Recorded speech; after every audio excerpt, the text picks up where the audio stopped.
బారి పడకుండా రక్షింపగలిగినది ఇది భగవన్నామం. అంతటి శ్రేష్టమైనటువంటి భగవన్నామాన్ని ఎవడు పట్టుకుంటాడో వాడు ధన్యాత్ముడు. యమధర్మరాజు గారు దూతలందరికీ సమావేశం పెట్టి ఎవరి జోలికి వెళ్ళకూడదో, ఎవరిని ముందు తీసుకురావాలో చిట్టా చెప్తుంటాడు. పరాకు పడకండి, గుర్తుపెట్టుకోండి. ఎవరిని ముందు తేవాలి అంటే, ఎకసక్కమునకైన ఇందిరారమణుని పేరు సలపంగలేది దుర్భాషితులను. ఎకసక్కమునకు అంటే ఎగతాళి చేయడానికి కూడా నారాయణుడి పేరు చెప్పని వాడు ఉంటాడే, వాణ్ణి ముందు తీసుకురండి. అలాగే కలలోనైన శ్రీకాంతుని పాద పద్మములు చూడని కర్మరతుల, కలలో కూడా వాడికి భగవంతుడి పాదాలు కనబడవు, అలాంటి వాడిని ముందు తీసుకురండి. అలాగే కేవల కథాప్రశంసకునైన కృష్ణ కథాప్రశంసకు చెవి యొగ్గలేని దుష్కథా ప్రవణుల. భాగవతం చెప్తుంటే, కృష్ణలీలలు చెప్తుంటే, కృష్ణుడి లీలలు విని సరదాపడి సంతోషించడానికి కూడా చెవి ఇలా పెట్టకుండా ఎప్పుడూ అక్కర్లేని విషయాలు వినేటటువంటి వాళ్ళు ఉంటారే వాళ్ళు యాత్రోత్సవములైన ఈశ్వరుని గుడి త్రోవ తొక్కని దుష్పదులను. యాత్రకు వెడతాడు, ఉత్సవానికి వెడతాడు, నువ్వు వెళ్ళవే గుడిలోకి, నేను ఇక్కడ ఉంటానంటాడు. అలా యాత్రకి వెళ్ళడు, ఉత్సవానికి వెళ్ళడు, భగవంతుడి గుడి దారి కూడా తొక్కని వాడు ఉంటాడే వాణ్ణి. అసలు పరమ భాగవతుల పాద ధూళి సమస్త తీర్థసారమటంచు ఎరుగలేని వారి వారి వారి వారి వారి చేరిన వారి తొలుత కట్టి చెండు దూతలార. సమస్త బ్రహ్మాండములలోని తీర్థసారం ఎక్కడుంటుందంటే, పరమ భాగవతోత్తముడై భగవంతుణ్ణి నమ్ముకున్న వాడి పాదాల అడుగున ధూళిగా ఉంటుంది. అందుకే వాడి గడప దాటి ఇంట్లోకి వస్తుంటే భగవంతుడు సింహాసనంలోంచి తలెత్తి చూస్తాట, ఎన్నాళ్ళకి రావణ్ణి తీసుకొచ్చావు ఇంటికి, వాడు గుక్కెడు నీళ్లు తాగాడు రా మన ఇంట్లో, ధన్యుడి అంటే. అందుకే ఊరకరారు మహాత్ములు వా రథముల ఇండ్ల కడకు వచ్చుటెల్లన్ కారణము మంగళములకు, మీరొచ్చుట శుభము మాకు నిజము మహాత్మ అంటాడు గర్గుడు. ఏ కోరిక లేకుండా భగవంతుడిని నమ్ముకుని తిరిగేటటువంటి పరమ భాగవతోత్తములైనటువంటి వారు వేరొకరి ఇంటికి వెళ్ళారు అంటే వాళ్ళకి ఏదో పెద్ద మంగళం చెయ్యాలని భగవంతుడు అనుకుంటే తప్ప అసలు అటువంటి వారిని ఇంటికి ఎందుకు పంపిస్తారు? అందుకే భాగవతోత్తములు ఇంటికి రావడం అంటే అది సర్వమంగళములకు కారణమవుతుంది. కాబట్టి అటువంటి మహాభక్తుల యొక్క పాద ధూళియందు సమస్త తీర్థ సారం ఉంటుందని తెలుసుకోలేనటువంటి వాడెవరున్నాడో వాడి తోడి వారి అలా ఆయన చుట్టూ ఉన్నవాళ్ళు, వాళ్ళ చుట్టూ ఉన్న వాళ్ళతో ఉన్నవాళ్ళు ఎవరున్నారో క్షణం ఆటండి, తొలుత కట్టి చెండు దూతలారా, తొందరగా తీసుకొచ్చేయండి. కమలనయను మీది భక్తి యోగమెల్ల ముక్తి యోగమనతంచు మొదలరింగు. అటువంటి వారి జోలికి వారి వారి వారి వారి వారి కూడిన వారి త్రోవపోవలదు దూతలారా. ఎప్పుడూ భగవన్నామం చెప్తుంటారే, భగవంతుడున్నాడని నమ్ముకు తిరుగుతుంటారే, భగవంతుని యందు భక్తి కలిగిన వారు ఉంటారే, వాడి జోలికి వెళ్ళకండి. వాడితో ఉన్న వాళ్ళ జోలికి కూడా వెళ్ళకండి. మీకు అవకాశం ఉంటే వాడి పాదానికి ఉన్నటువంటి ధూళి కాస్త ఏదైనా ఆకులో పట్టుకుని తీసుకురండి, నా కిరీటం మీద జల్లుకుని మీకు జల్లుతానంటే యమధర్మరాజు. భగవన్నామం చెప్పడం అనేటటువంటిది అంత గొప్పది అని భాగవతంలో వ్యాసుల వారు పోతన గారు నిర్ధారించారు. అటువంటి భగవన్నామం. అందుకే కలియుగంలో భగవన్నామాన్ని ఆశ్రయించడం నామిని ఆశ్రయించడమే. అయితే ఆ భగవన్నామం నిరంతరం నోటి వెంట రావడానికి కూడా అదృష్టమైనా ఉండాలి, సాధనైనా ఉండాలి.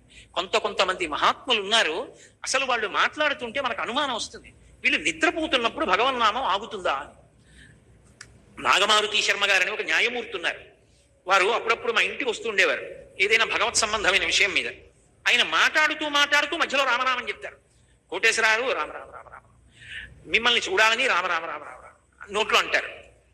ఎప్పుడు మాటకి మధ్యలో రామ రామ రామ రామ రామ రామ. మీరు ఎప్పుడైనా ఆయన ఎక్కడైనా కూర్చున్నప్పుడు చూడండి, ఎప్పుడు రామ రామ రామ రామ రామ రామ అంటూనే ఉంటారు. ఆయన వాళ్ళ అక్క చెల్లెళ్ళకు కూడా వచ్చింది. నేను ఆశ్చర్యపోతుంటాను ఆయన్ని చూస్తే. ఎప్పుడు నిరంతరం రామనామం నడుస్తుంది నాలుక మీద. ఎంతటి ధన్యాత్ముడు! ఆ భగవన్నామం నోటి మీదకి రావడం అలవాటు చేసుకున్నవాడెవరో, కనీసం అప్పుడప్పుడు భగవన్నామం చెప్పడం అలవాటు చేసుకున్నవాడెవరో వాడు కలిపురుషుని చేత ఆవహింపబడడం. కలిపురుషుడు వాణ్ణి చెనకలేడు. మూడవది, కేవలం కలి నుండి మనని రక్షించడం కోసమే వచ్చినటువంటి వాడు శ్రీ వెంకటేశ్వరుడు. అందుకే కలవు వెంకటనాయక. కలియుగంలో మనని రక్షించడం కోసం కొండ మీద ఉన్నాడు తప్ప ఆయనకి సరదా పుట్టి కొండ మీద లేడు. మహానుభావుడు మాట్లాడుతుండేవాడు. ప్రతిరోజు తరిగొండ వెంగమాంబ గారి ఇంటికి వెళ్ళేవాడు. తరిగొండ వెంగమాంబ గారు భాగవతం చెప్తుంటే ఆయన వింటుండేవాడు. ఎవరిది భాగవతం? ఆయన కథే. వెంగమాంబ గారు భాగవతం రచన చేస్తూ భాగవతం చెప్తుంటే ఆయన ఉయ్యాల ఊగుతూ చెక్క ఉయ్యాల్లో వింటుండేవాడు. ఒకరోజు తెల్లవారిపోయింది, గుళ్ళో గంటలు వినపడ్డాయి. అయ్య బాబోయ్, సుప్రభాతం వేళ అయిపోయిందని ఉయ్యాల్లోంచి దూకెళ్ళిపోతున్నాడు. మధ్యలో ఎక్కడికి పోతావు, ఆగని పంచి పట్టుకుందాడు. పంచి చిరిగిపోయింది, స్వామివారు వెళ్ళిపోయారు. వెళ్ళిపోయి గబుక్కుని పద్మపీఠం మీద నించున్నారు. అర్చకులు వచ్చి తలుపులు తీశారు, పంచి చిరిగిపోయింది. దొంగలు వచ్చారా అంటే గుళ్ళో దొంగలు వచ్చిన అవకాశం లేదు. మరి పంచి చిరిగిపోయింది, ముక్క ఎక్కడుంది? ఆయన దగ్గర అంత స్వాతంత్రం తరిగొండ వెంగమాంబ గారికి తప్ప ఎవరికి ఉందని ఆవిడ దగ్గరికి వెళ్ళారు. మనకి చిన్న రవికిల బట్ట శేషవస్త్రం ఇస్తే నెత్తి మీద పెట్టుకుని బీరువాలో పెట్టుకుని ఆ జన్మాంతం దాచుకుంటాం.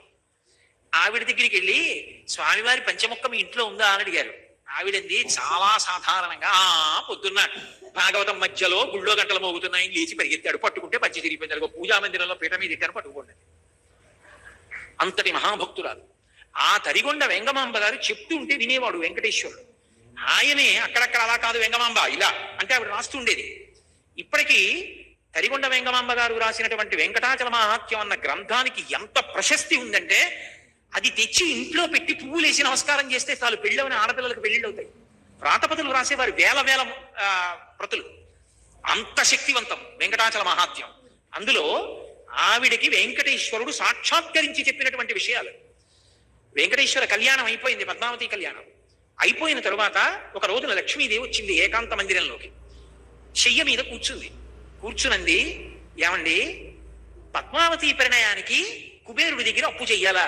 నేను లేను లక్ష్మిని, నన్ను అడిగితే నేను ఇవ్వను, నన్ను దూరం చేసి కుబేరుడి దగ్గర అప్పు ఎందుకు పుచ్చుకున్నారు అంటే ఆయన అన్నాడు, అంత మాట అనకు లక్ష్మి, నేను కావాలని నిన్ను దూరం పెట్టి కుబేరుడి దగ్గర అప్పు పుచ్చుకోలేదు, ఆ అప్పు పుచ్చుకోవడానికి ఒక కారణం ఉందన్నాడు.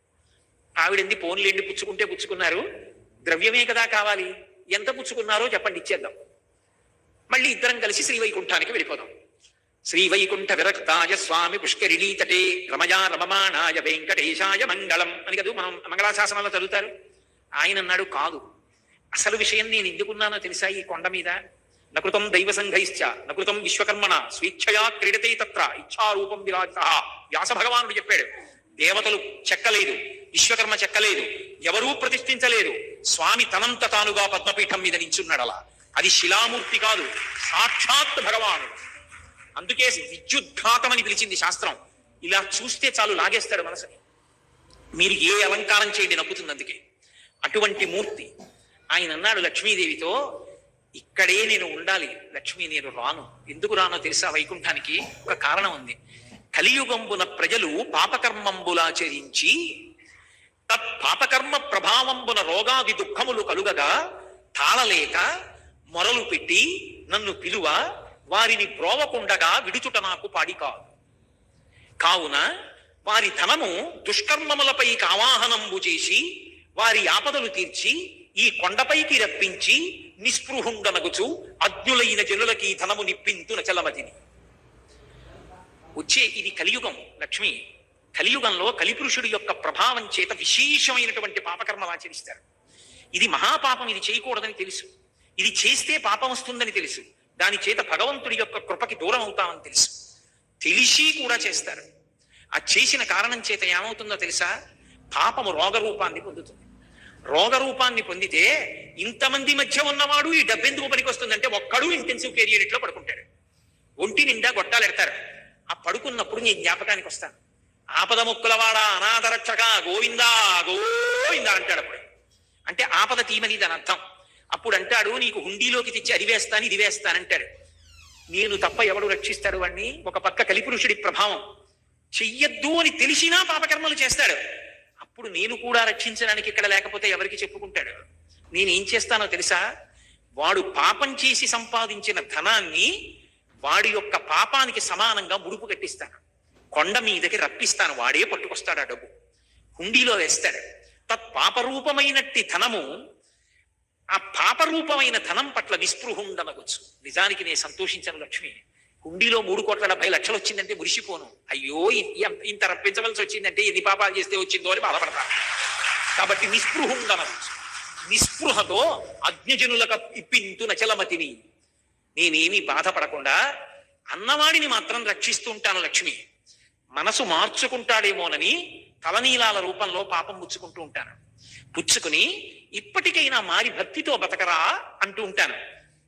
ఆ డబ్బు పేదవాళ్ళకి అన్నం తినడానికి రకరకాల కార్యక్రమాలకి పంపించేస్తూ ఉంటాను. కానీ లక్ష్మి, వడ్డీ కట్టాలి కదూ, నాకు జేబులో డబ్బులు ఉండాలి కదా. మరి కలియుగంలో ఎక్కడ డబ్బు పుచ్చుకుంటానో తెలుసా? నేను డబ్బు పుచ్చుకోవాలంటే ఒకడున్నాడు, వాడు పరమ ధర్మాత్ముడు, పరమభక్తి తత్పరుడు, నన్ను నమ్ముకుని ఉన్నవాడు, వాడు కోరికతో రాడు. తండ్రిని చూడకుండా ఉండలేక వచ్చినట్టు నన్ను చూడాలని వాడు వస్తాడు. నాతో వెంకటాచలంలో ఒకనకొకప్పుడు ఒక వృద్ధ అర్చకుడు చెప్పాడు, ఒక్కొక్క రోజు వెంకటేశ్వర స్వామి వారి ముఖంలో గొప్ప సంతోషం కనపడుతుందండి మాకు. అలా కనపడింది అంటే మేము మరునాడు వస్తున్న వాళ్ళని చూస్తాం, ఎవరో ఒక పరమభక్తుడు వస్తాడు గుడికి అని చెప్పారు. అలాంటి వాడు ఒకడు వస్తాడు, లక్ష్మి. వాడు హుండీలో డబ్బులు వేయడానికి ఇలా చేయి పెడతాడు. వాడేం పెద్ద పెద్ద కట్టలు వేయడు. వాడు ఒక పావలా కాసో 2 రూపాయలో వదులుతాడు. వాడు వేస్తున్న ఆ డబ్బు కోసమని నేను హుండీలో ఇలా చెయ్యి పెడతాను. అది మిగిలిన డబ్బులో పడదు, నా చేతిలో పడుతుంది. అది తీసి తనదుకు వడ్డీకి ఇచ్చి కుబేరుడి వడ్డీ దాంతో కడతాను. కొంత నేను డబ్బు ఉంచుకుంటాను. నీకు చమత్కారం చెప్పనా? ఇంతమందికి ఇచ్చేవాడిని పరమభక్తుల డబ్బులతో జీవనం గడుపుతూ ఉంటాను. వింతలేల చెయ్యుచుండెదను కొండ మీద. ఆశ్చర్యకరమైన పనులు ఇలాంటివి చేస్తూ ఉంటాను. కలియుగంలో కలిపురుషుడి బారిన పడిన వాళ్ళని రక్షించడానికే కొండ మీద ఉన్నాను లక్ష్మి. లేకపోతే ఎప్పుడో వైకుంఠానికి వచ్చేద్దను. కలియుగంలో పాపము పెరిగిపోయి కలి ప్రభావం ఎక్కువైపోతుంటే నేను కూడా లేకపోతే రక్షించేవాడెవరు? అందుకని ఉన్నాను. అందుకే గోవిందనామములు గొంతెత్తి పాడుచు కొండెక్కు భక్తుల గుంపులొకట, స్వామిని దర్శించి సంతోషమాగక పరవశులకు పుణ్య పురుషులొకట, స్వామి ప్రసాదంబు కన్నుల కద్దుకొని ఆస్వాదించి పరవశించు భక్తుల గుంపులొకట, తలతీసి ఇత్తుమా ఎలవేలు పంచును తల వెంట్రుకలనిచ్చు ధన్యులొకట, ఏది అయ్యర చూసిన స్వామి మాటే సకల హృదయాల ఉండెడి స్వామి ఒకడే, ఎవడి తలపులు చూసిన స్వామి ఒకడే, స్వామి నటించుచుండు ఈ శైలమందు. కొంతమంది వెంట్రుకలు ఇస్తామని ఎక్కుతుంటారు, గోవిందా గోవిందా ఏడుకొండలవాడ వెంకటరమణ గోవిందా. భుజాల మీద సంటి పిల్లలు, తల మీద పెట్టే అక్కడ ఉన్నటువంటి మంటపాల్లో పడుకుంటారు. జిర్ర చలిగాలి, ఒక్కడికి పరిశం పట్టదు, దగ్గు రాదు, జ్వరం రాదు. పుష్కరిణిలో స్నానం చేసి చందనం గుండుకి రాయించుకుని దర్శనం చేసి వచ్చిన ఒక్క లడ్డు పట్టుకుని మూట కట్టుకుని ట్రంకు పెట్టులో పెట్టుకుని ప్యాసింజర్ ఎక్కి 18 గంటలు ప్రయాణం చేసి వాడి ఊరెళ్ళి పూజ చేసి నేను తింటాననకుండా అందులో ఇన్ని అటుకులు శనగపప్పు తెచ్చి కలిపి ఊరంతా ప్రసాదం పంచిపెట్టి తన ఇంత నోట్లో వేసుకుని మురిసిపోయేవాడు ఒకడు ఉన్నాడు లక్ష్మి. వాడి కోసం తిరుగుతుంటాను, ఆ భక్తుడి కోసం తిరుగుతూ ఉంటాను. నిజంగా వాడు ఉన్నాడు కొండ మీద. నేను ఆ సభాముఖంగా చెప్పడం ఏం బాగుంటుంది, కానీ పరమ సత్యం చెప్తున్నాను మీతో. వాడు ఉన్నాడు, వాడు ఎదురు చూస్తూ ఉంటాడు, వాడు పలుకుతాడు. ఎక్కడి నుంచి మీరు పిలవండి వాడు పలుకుతాడు. మహానుభావుడు. అందుకే పద్మాసనస్థయౌ పద్మావతీదేవి నిజవక్షమందున నిలుపుకొనుచు తన చరణములే గతి అని దక్షిణకరము పాదములు చూప, తన పాదములు నమ్మిన వారలకు ఈ భవాంబోధి కటిదగ్నమగునటంచు వామహస్తంబు ఆ నడుమను నుంచుకొని భక్తవరులకు సంకేతించుచుండ అలరు శేషాద్రి పర్వతము మీద అలరు ఆనంద నిలయమందు దివ్యమంగళ విగ్రహం దవ్యయుండు పరమ పావనుడు శ్రీవేంకటేశ్వరుడు వెక్క. మహానుభావుడు లక్ష్మీదేవిని వక్షస్థలంలో పెట్టుకుని నా పాదాలు నమ్ముకోండిరా, సంసారం మీకు నడుము వరకే వస్తుందని చెయ్యి ఇలా చూపిస్తుంటే ఒక చెయ్యి నడుము వరకు పెట్టుకుని ఇలా సంకేతిస్తూ అలరు ఆనంద నిలయమందునను నిలచి పరమ పావన శేష పర్వతము మీద దివ్యమంగళ విగ్రహం దవ్యయుండు శ్రీ వెంకటేశ్వరుడు వెక్క. భక్తవరదుండు, భక్తులకి వరాలు ఇచ్చేటటువంటి ఆ వెంకటేశ్వరుడు కలిప్రభావం నుంచి మనని తప్పించడం కోసమని వచ్చి అక్కడ నించున్నాడు. అందుకే కలిపురుషుడికి విరుగుడు ఏమిటో తెలుసా? స్మరణాత్ సర్వపాపఘ్నం. ఒక్కసారి వెంకటాచల పర్వతాన్ని తలుచుకుంటే చాలు, ఒక్కసారి ఆ వెంకటేశ్వర స్వామిని తలుచుకుంటే చాలు, ఒక్కసారి ఆనంద నిలయ విమానాన్ని తలుచుకుంటే చాలు, ఒక్కసారి ఆ క్షేత్రాన్ని మనసులో స్మరించాడు అనుకోండి, ఒక్కసారి ఆ స్వామివారి యొక్క దివ్యమంగళ విగ్రహం, ఆ తిరుమల క్షేత్రం ఇవన్నీ మనసులోకి వచ్చాయి అనుకోండి చాలు. ఆయనని స్మరించి ఆయన నామం చెప్పినంత మాత్రం చేత తరించిపోతాడు. ఏదో సాయంకాలం వేసవికాలం కష్టపడి ఇంటికి వచ్చాడు, కార్యాలయంలో పనిచేసి పడుకున్నాడు పడక్కుర్చీలో. ఏమండి అలా పడుకున్నారంది భార్య. అబ్బా వేడి ఎంత తాపం రోహిణీ కార్తీ, ఉండండి కాస్త పల్లరసం తెచ్చిస్తానంది. చల్లటి గాలి వస్తోంది దక్షిణం నుంచి. కళ్ళు మూసుకున్నాడు. ఓ 5:30 అయింది, సహస్రదీపాలంకార సేవ అవుతుంది స్వామికి వెంకటాచలంలో అని ఒక్కసారి స్మరించాడు. ఆ ఆనంద నిలయ విమానం దగ్గరికి, ఆ వెంకటేశ్వర స్వామి వారి దేవాలయం యొక్క రాజద్వారం దగ్గరికి వెళ్ళేటప్పటికే ఉన్నటువంటి పెద్ద గడప, ఆ గడప కింద ఉన్నటువంటి ఇనప గొట్టం, గొట్టానికి ఉన్న కన్నాలు, కన్నాల్లోంచి తమకు తాముగా కారుతున్నటువంటి నీళ్లు, రాజద్వారానికి అటూ ఇటూ కట్టిన చిన్న అరటి చెట్లు, లోపల ఉన్నవాడు సమస్త ఐశ్వర్యానికి అధిపతి అని చెప్పేటటువంటి శంఖనిధి పద్మనిధి చిన్న చిన్న విగ్రహాలు చూశాడు.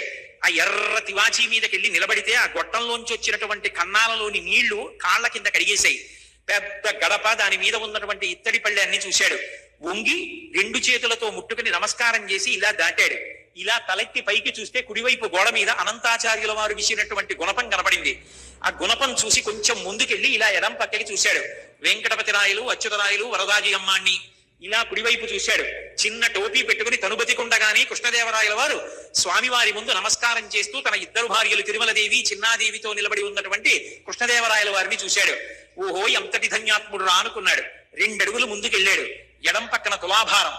ఏ బిడ్డలు లేని తల్లికి బిడ్డలిచ్చాడో, ఏ ఒక్క బిడ్డ ఉన్న బిడ్డ కాపదొస్తే ఆపద మొక్కులవాడ, అనాథ రక్షక గోవిందా అంటే కాపాడాడు, ఏ తల్లిదండ్రులు అనారోగ్యంతో ప్రమాదంలో ఉంటే వాళ్ళని రక్షించాడో అక్కడికి తీసుకొచ్చి సమర్పిస్తున్నటువంటి ఆ తులాభారం, ఓ పక్కన పోస్తున్న పటికి బెల్లం, బెల్లపు దిమ్మలు, ఆ చిల్లర నాణేలతో ఉన్న బస్తాలు, ఇటు కూర్చున్నటువంటి భర్త, తల్లి, తండ్రి, బిడ్డడు, తులాభారం వంక చూసి ఇంకొక 2 అడుగులు ముందుకేసి ఇలా ఎడం పక్కకి చూస్తే రంగనాయకుల మంటపం లోపల పెద్ద శేషవాహనం, అక్కడ చిన్న అరుగు, అందులో తెల్లటి బట్టలు కట్టుకుని మెళ్ళో ఐడెంటిటీ కార్డ్స్ వేసుకున్నటువంటి టీటీడీ అధికారులు, ఆ పక్కనే తిరుమలరాయ మంటపం, దాని మీద ఒక పెద్ద ఇత్తడి పళ్ళెం, దాని మీద నల్లటి అక్షరాలతోటి మాలిక్ కాఫూర్ దక్షిణ దేశం మీదకి దండయాత్రకు వచ్చినప్పుడు సమస్త దేవాలయాల్ని కొల్లగొడుతున్నప్పుడు శ్రీరంగనాయక స్వామి ఆలయానికి కూడా వెళ్ళి అక్కడ దోపిడీ జరుగుతున్న సమయంలో రంగనాథ స్వామిని రక్షించడానికి ఈ ఉత్సవమూర్తుల్ని తీసుకొచ్చి ఈ మంటపంలో కొంతకాలం ఉంచిన కారణం చేత ఈ మంటపానికి రంగనాయకుల మంటపం అని పేరు వచ్చిందన్న బోర్డు అవన్నీ చదివి కుడి పక్కకి చూశాడు. స్వామికి ఊంజల్ సేవ జరిగేటటువంటి మంటపం, అనేకమైన అద్దాలు బిగింపబడి ఉంటుంది, దానికి మెట్లు, ఆ మెట్ల మీద కూర్చున్నటువంటి అధికారులు, వాళ్ళు ఏదో ఆ తర్వాత జరగబోయేటటువంటి ఉత్సవం గురించి చేస్తున్నటువంటి చర్చ. ఈలోగా అక్కడ దాకా వెళ్లి చూశాడు. ఒక్క అడుగు ముందుకొచ్చి ఆ తిరుమలరాయ మంటపం రంగనాయకుల మంటపం పక్క నుంచి నడుస్తూ దాని వెనక నుంచి అవతల వైపుకి వచ్చాడు. కళ్యాణ మంటపం 2 పక్కల గోడలకు పెట్టబడిన పెద్ద పెద్ద ఫ్యాన్లు, వేదిక, 2 సింహాసనాలు. ఓ, ఇక్కడే మా స్వామి కళ్యాణం జరుగుతుంది. దాని వెనకాతల ఉన్నటువంటి పెద్ద పొడుగైన అరుగు, ఇక్కడే కళ్యాణం దంపతులతో వచ్చినటువంటి వాడు కొంతమంది కూర్చుంటూ ఉంటారు, ఇవ్వవలసినటువంటి వస్త్రాలు ప్రసాదాలు తెచ్చి ఇక్కడే పెడతారు అని ఓసారి ఆ మంటపం వంక చూసి నమస్కరించి మళ్ళీ కుడి పక్కకి తిరిగాడు. ఎర్రటి పెద్ద గ్యాస్ గొట్టం ఒకటి ఎడం పక్కన వెళ్ళిపోతోంది. గోడ, దానికి యువతల వైపు ఇత్తడి కచ్చడం, పెద్ద తెరిక లాంటిది. చిన్నపిల్లలు తెలియక దాని బుడిపిల్లలు ఇలా గిరగిరగిరగిర తిప్పుతున్నారు. ఆ గోడకి ఉన్న రాళ్ల మధ్యలో ఉన్నటువంటి ఎడుల్లో కొంతమంది అమాయకంగా వాళ్ళ కార్యాలయాలు, వాళ్ళ వ్యాపార సంస్థల విజిటింగ్ కార్డ్స్ దోపుతున్నారు, కొంతమంది కాశీతాళ్లు దోపుతున్నారు, కొంతమంది నాణేలు నొక్కుతున్నారు. అవి దాటుతూ కుడి కాలుకి ఈ చక్రం తగులుతుందో, ఎడం కాలుకి గ్యాస్ కొట్టం తగులుతుందో అని ఒప్పిడిగా జాగ్రత్తగా నడుస్తూ అలా వెళ్ళాడు. కుడి పక్కకి తిరిగేటప్పటికి బ్రహ్మాండమైన ధ్వజస్తంభం. ఓసారి పివిఆర్కే ప్రసాద్ గారి జ్ఞాపకానికి వచ్చారు. దానికి కట్టినటువంటి దర్భలు, ఆ దర్భలతో ఉన్నటువంటి ఆ ధ్వజస్తంభాన్ని దాటి ఒక్కసారి ఆ బలిహరణ మంటపం చూసి అక్కడ నమస్కారం పెట్టి ఎడం పక్కకి తిరిగి మెట్టు దాటి పెద్ద గడప దాటాడు. గోడ పక్కన ఎడం వైపు చిన్న కిటికీలా ఉండి అందులో ఈ మధ్యనే బయటపడినటువంటి విగ్రహాలు గాజు పీటికలో పెట్టబడి ఉన్నాయి. దాటి కొంచెం ముందుకెళ్ళాడు. దేవాలయానికి విమానానికి మధ్యలో చిన్న ఖాళీ. తెల్లవారుజామునేమో ఇలా తలపైకెత్తి చూస్తే ఇంకా సూర్యోదయం ఏమలేదు, పైన చీకటిగా ఆకాశం. స్వామివారి విమానపు పచ్చటి కాంతి కొడుతోంది పైకి. ఇలా కిందకి దిగి కొద్దిగా ముందుకెళ్ళాడు. ఎడంవైపు వరదరాజస్వామి, ఎదురుగుండా అద్దాల పేటికలో ఇలా పడుకున్నటువంటి రంగనాథ స్వామి. దాటి కొంచెం ముందుకెళ్లి కుడి పక్కకి తిరిగి ఆ తలుపులోంచి లోపలికి వెళ్ళాడు. వేలాడుతున్నటువంటి తెల్లటి పెద్ద దీపాల గుత్తులు, స్తంభాల మీద దశావతారాలు. అక్కడ స్వామివారి దేవాలయానికి అటు ఇటు ఉన్నటువంటి ద్వారపాలికలు, వాళ్ళ చేతులలో ఇలా పట్టుకున్నటువంటి దీపాలు. ఇలా వెనక్కి తిరిగి చూసేటప్పటికి ఇలా రెక్కలు విప్పుతున్నటువంటి గరుడాళ్వార్. కొద్దిగా వెనక్కి చూస్తే రాజా తోడరమల్, మాతా మోహనాంగి, పితాబి. అక్కడ డప్పు ఒకటి పెట్టుకుని తెల్లవారుజామున దాన్ని డామ్ డామ్ కొడుతున్నటువంటి ఒక వ్యక్తి. కాగడాలు పెట్టుకుని సుప్రభాత సేవ చేసి వెళ్ళిపోతున్నటువంటి వాళ్ళు. ఈ ఉత్సవాలు అవి రాబోయే బ్రహ్మోత్సవాలు ఎంత బాగా జరపాలని, ఎంత పెద్ద మీసాలున్నా కావలసినంత వినయంతో స్వామివారి దగ్గర కైంకర్యంలో ముడిసిపోతూ నిలబడ్డ చైర్మన్ గారు, ఆయన పక్కన ఈవో గారు, ఎప్పుడు గుళ్ళో మురిసిపోతూ తిరిగే అన్నపూర్ణమ్మ గారు, వీళ్ళందరూ అక్కడ మాట్లాడుకుంటుంటే చూసి ఓహో బ్రహ్మోత్సవాలకు ఏర్పాట్లు అవుతున్నాయి అనుకుని లోపలికి వెళ్ళి ఒక్కసారి అక్కడ ఇలా వేటమాలుగా ఉన్నటువంటి చెక్క మీద, దాని మీద ఎర్ర తివాచి వేసి ఉంటే ఎక్కాడు. ముందు నడుస్తున్న ఆయన పిల్లాన్ని భుజాల మీద కూర్చోబెట్టుకుని గోవిందా అంటున్నాడు. అయ్యా కనపడదు, కొంచెం పిల్లాన్ని దింపండి అన్నాడు. ఆయన సహృదయంతో పిల్లాన్ని దింపి ఎత్తి పట్టుకున్నాడు. ఇలా చూసేటప్పటికి ఆ పైనుంచి ముగ్ధమోహన స్వరూపం, ఆ పెద్ద కిరీటం, దాని నుంచి తోమాల, ఇంతంత ఊర్ధ్వపుండ్రాలు కనపడ్డాయి. పరమానందంతో 2 చేతులు ఎత్తి గోవిందా గోవిందా అంటూ ముందుకెళ్ళాడు. ఒక్క కడుగు ముందుకేస్తుంటే అరుగుల మీద స్వాముల వారి మూర్తులు, అక్కడే ఉన్న ఆ మంచం, ఏకాంత శయనం చేసేటటువంటి ప్రదేశం, ఇవి దాటి కొంచెం ముందుకెళ్ళాడు. మొదటి గడప కులశేఖరాల వారు పడి దగ్గర నించున్నాడు. పద్మపీఠం, దాని మీద ఆయన పాదాలు, ఆ పాదాల మీద పెట్టబడినటువంటి బంగారు తొడుగులు, ఆ పాదాలు, ఎవరైనా పాదాలకి కింద మంజీరాలు ఉంటాయి, పాదాలకి పెట్టిన మంజీరాలు కాకుండా మోకాళ్ళకి పాదాలకి మధ్యలో ఏటవాలుగా పెట్టబడినటువంటి పెద్ద పెద్ద అందెలు, వాటికి ఉన్నటువంటి చిరుగంటలు, ఆ పైన బలిష్టమైనటువంటి తొడలు, ఒంటి నిండా నగలు పెట్టుకున్న కారణం చేత పంచపూర్తిగా కనపడకుండా అక్కడక్కడ కనపడుతుంది. తరిగొండ వెంగమాంబ గారు మహాతల్లి చెంచు నాటకం రాసింది. అందులో చెంచిత అమాయకంగా చెప్తుంది, అక్కడక్కడ బట్ట అతికించుకున్నాడు అంటుంది, పంచ కట్టుకున్నాడు అంటూ గుడ్డ అంటించుకున్నాడు అంటుంది. ఎందుకంటే ఒంటి నిండా నగలం అక్కడక్కడ పంచ కనపడుతూ ఉంటుంది. అలా అక్కడక్కడ కనపడుతున్న పంచ, పెద్ద అంచు, మెడలో వేసుకున్నటువంటి సాలగ్రామాల మాడలు, ఇలా ముందుకొచ్చినటువంటి వక్షస్థలం, శ్రీదేవి భూదేవి వాళ్ళకి చుట్టినటువంటి పుష్పాల మాలలు, మొలకి పెట్టుకున్నటువంటి నాగాభరణం, ఆ పైన మహానుభావుడు ఈ చేత్తో పట్టుకున్నటువంటి చక్రం, ఈ చేత్తో పట్టుకున్నటువంటి శంఖం, ఇలా చూపిస్తున్నటువంటి వరదహస్తం, దాని నిండా వజ్రాల తాపడం, ఇందరికీ అభయం ములిచ్చు చేయి కందువకు మంచి బంగారు చేయి అని అన్నమయ్య పొంగిపోయినటువంటి ఆ చెయ్యి, ఆ కంఠం, దాని మీద త్రివళులు, సున్నా చుట్టినట్టున్న చిరునవ్వు నవ్వుతున్నటువంటి ముద్దులుస్తున్నటువంటి చిన్న గుండటి మూతి, దాని కింద గడ్డం మీద కర్పూరపు మచ్చ, సంపంగి మొగ్గలా కొనతేరినటువంటి కోటేరు లాంటి ముక్కు, కళ్ళు ముక్కు కప్పుతూ పై వరకు పెట్టినటువంటి ఊర్ధపుండ్రాలు, దాని మీద అంత పొడుగున వజ్రాలు తాపడం చేసినటువంటి కిరీటం, ఈ చేతి మించి అలా కిరీటం మించి ఇలా దిగినటువంటి పెద్ద తోమాల, ఆ స్వామి దివ్యమంగళ విగ్రహాన్ని పైనుంచి కిందకి, కింద నుంచి పైకి చూసి పరమ సంతోషాన్ని పొందాడు. అర్చకులు నీరాజనం పెద్ద గరిట లాంటిది పట్టుకుని కింద నుంచి పైకి ఇలా తిప్పుతుంటే ఆ కర్పూర కాంతులలో స్వామివారి దివ్యమంగళ విగ్రహాన్ని చూసి పరవశించిపోయాడు. ఆనందపడిపోయి ఆ మూర్తిని చూసి అక్కడి నుంచి బయలుదేరి, జీవితంలో ఎప్పుడూ ఇలా నడిచేవాడు, వెనక్కి తిరిగి రావడం అలవాటైన వాళ్ళ ఇలాగే చూస్తూ కళ్ళప్పగించి గోవిందా గోవిందా అంటుంటే, అయ్యా వెనక చాలా మంది ఉన్నారు, నడవండి నడవండి అంటుంటే అక్కడ దాకా వచ్చి వెళ్ళిపోలేక మళ్ళీ ఇలా ఓసారి తొంగి చూసి రాజద్వారం దగ్గర నమస్కారం పెట్టి ఇలా ముందుకెడితే కుడి చేతి పక్కన ఘంటామంటపం, అందులో గంటలు, ఆ గంటలు వాయించడానికి ఘంటాపాణి దాటి ముందుకెళ్లి ఇలా కుడి చేతి వైపు చూస్తే ఉత్తర ద్వారం మీద పడుకున్నటువంటి శేషశైనమూర్తి, నాభికమలంలోంచి బ్రహ్మగారు, అది దాటి ముందుకెడితే కుడి పక్కన బంగారు బావి, అది దాటి మెట్లెక్కి ఎడం పక్కకి వెళ్ళేటప్పటికే మహాతల్లి వెంకటేశ్వర స్వామి వారి తల్లి గారు, అమ్మా రాత్రి వెంకటేశ్వరుడు నీకు కాళ్ళు పట్టడానికి వచ్చినప్పుడు కాకినాడ నుంచి కోటేశ్వరరావు చెల్లాడని చెప్పమ్మా అని నేనంటే, ఓరి పిచ్చివాడా నేను చెప్పడం ఏమిట్రా, నిన్న నుంచి వాడు చెప్తున్నాడు కోటేశ్వరరావు వస్తాడంటున్నాడు రా, ఇదిగో అప్పం పట్టుకెళ్ళిన అమ్మవారు అప్పం ఇస్తే అప్పం పట్టుకుని ఇలా వచ్చి అరుగు మించి నడిచి వెనక్కి వెడుతుంటే బొమ్మలకు దసరాకి పెట్టినట్టుగా బోలెడన్ని వరస, అందులో ఇలా నోటికి చెయ్యడ్డు పెట్టుకున్న ఆజ్ఞాపాలక హనుమ, సుగ్రీవుడు పెద్ద గరిట లాంటి దాంతో తీర్థం చేతి నిండా పోస్తే కింద పడకుండా ఉత్తరీయం పెట్టుకుని 3 మాటలు పుచ్చుకుని నా తల పట్టేసేంత పెద్ద పాదుకలు వైష్ణవ అర్చక స్వాములు తల మీద పెడితే, అమ్మయ్య స్వామి పాదాల కిందున్నాను నాకు బెంగలేదని ఆయన పాదుకల కింద తలపెట్టి మురిసిపోయి కొంచెం ముందుకెళ్లి మెట్లు దిగి వెనక్కి వచ్చి బావి దగ్గర నుంచి చూస్తే సింహం మీద కాలు మీద కాలేసి కూర్చున్న వాడిలా ఆ మహానుభావుడు విమానంలో వెంకటేశ్వర దర్శనం చేసి కొంచెం ముందుకొచ్చి ఆ అరుగు మీద చూసి ఇక్కడే వస్త్రాలంకార సేవ చేసుకుని అదృష్టం పొందిన వాళ్ళకి పట్టుబట్టలు ఇస్తారని అక్కడి నుంచి కొంచెం ముందుకెళ్లి మళ్ళీ కుడి పక్కకి తిరిగితే ఆ విమానం కనపడుతుంటే ఎడం పక్క అరుగు మీద గాజు అద్దాల వెనక తెల్లటి బట్టలు కట్టుకుని నోట్ల కట్టలు బంగారం వెండి లెక్క పెడుతుంటే నోరు తెరిచి ఒకసారి అలా చూసి ఏమి ఐశ్వర్యవంతుడవయ్యా మహానుభావ అని మనసులో అనుకుని, ఇతర కర్పూరం వెలిగించరాదు, కొబ్బరికాయలు కొట్టరాదు అని బలహరణ మంటపం కింద వెనకాల గోడ మీద బోర్డు చూసి తెలియకి ఇక్కడ కర్పూరం వెలిగిస్తారలా ఉందనుకుని కొంచెం ముందుకెళ్లి ఇలా తలెత్తి చూస్తే ఎదురుగుండా వెంకటేశ్వర స్వామి వారి యొక్క కథావృత్తాంతం అంతా బొమ్మలుగా చెక్కబడి గోడ మీద ఉంటే మన కంటి ఎదురుగుండా ఉన్నది ఆ చెలికత్తెలందరూ పద్మావతీదేవి చెలికత్తెలు వెంకటేశ్వరుని రాళ్లు పెట్టి కొడుతున్నప్పుడు గుర్రం నుంచి దిగుతున్న సన్నివేశం ఎదురుగుండా కనపడితే అక్కడ దాకా వెళ్లి విమాన వెంకటేశ్వర దర్శనానికి ఈ మధ్య వెడల్పుగా కట్టిన మెట్లెక్కి విమాన వెంకటేశ్వరుడి వెంక చూస్తూ ఇలా కుడిపక్కకి తిరిగితే స్వామివారికి కావలసిన చందనం తీసే దొంగలు, చందనం తీసేవాళ్ళు వెనక వెంకటేశ్వరుడి మూర్తి గోడలో కనపడితే ఇలా తలపైకెత్తి చూస్తే లోపల ఉన్న మూర్తి విమానంలో ఉండి పక్కన తోక తలకి తగిలేటట్టు వెంకటేశ్వరుడు, ఆయనకి కుడి పక్కన చేతులెత్తి ఆడుకుంటున్న చిన్ని కృష్ణుడు, ఆ పక్కన రెక్కలు విప్పుకున్న గరుడాళ్ళ వారిని చూసి 2 చేతులెచ్చి స్వామికి నమస్కరించి విమాన వెంకటేశ్వర తొందరగా పునర్దర్శనాన్ని ఇప్పించమని కొంచెం దాటి ముందుకెడితే ఎవరో గుర్తుపట్టి ఒక్కసారి ఇలా రెండని లోపలికి తీసుకెళ్లి స్వామివారు కట్టి విప్పిన పట్టుబట్ట నెత్తి మీద పెడితే, అబ్బా అమ్మ విప్పినటువంటి చీరలతో కుట్టినటువంటి బొంత మీద పడుకున్నంత సంతోషంగా ఉందని మురిసిపోయి స్వామివారికి ఒళ్ళు తుడిచిన ప్లోత వస్త్రం ఇలా కళ్ళజోడు తీయండి ముఖం మీద పెడితే ఆ కర్పూర కాంతులకి ముఖమంతా ఒక చిన్న తిమ్మిరిక్కినంత సంతోషం కలిగితే, ఏకాంత సేనల్లో నైవేద్యం పెట్టిన జీడిపప్పు చేతిలో పెడితే భార్యకిచ్చి భద్రంగా పట్టుకో కొంగులోమని అక్కడ స్వామివారు రాత్రి పడుకున్నటువంటి చిన్న మంచం, దానికి ఉన్నటువంటి కోళ్ల మీద గుండ్రటి కుక్కేలు, దానికి ఉన్న నవారు చూసి అక్షతలు తల మీద వేసి తీర్థం ఇస్తే తీర్థం ముచ్చుకొని నన్ను